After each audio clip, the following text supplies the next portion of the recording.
ആവേശത്തിൽ തമിഴ്നാട് 1100 കാളകളെയും 900 കാളകളെയും മെരിക്കുന്നവരെയും ഉൾക്കൊള്ളുന്ന ആവണിയാപുരം ഗ്രാമത്തിൽ ആദ്യദിന പരിപാടി സംഘടിപ്പിച്ചതോടെ തമിഴ്നാട്ടിലെ മധുരയിൽ ലോക പ്രശസ്ത ത്രിദിന ജല്ലിക്കെട്ടിന് ഇന്നത്തോടെ തുടക്കമായി.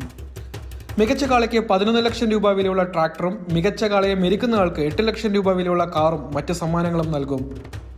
മധുരയിൽ മറ്റ് 2 ജല്ലിക്കെട്ട് പരിപാടികൾ യഥാക്രമം ജനുവരി 15-നും 16-നും പാലമേട്ടിലും അളങ്കനല്ലൂരിലും നടക്കും. പരിപാടികളുടെ നടത്തിപ്പിന് കർശനമായ നിയമങ്ങളും സുരക്ഷാ സംവിധാനങ്ങളും ഏർപ്പെടുത്തിയിട്ടുണ്ട്. മധുരയിലെ ജല്ലിക്കെട്ട് പരിപാടികൾ, പ്രത്യേകിച്ച് അളങ്കനല്ലൂരിലെ തമിഴ് പൈതൃകത്തിന്റെ ഗ്രാമീണ വീര്യത്തിന്റെയും ഊർജ്ജസ്വലമായ ആഘോഷമായി അന്താരാഷ്ട്ര തലത്തിൽ അംഗീകരിക്കപ്പെട്ടവയാണ്.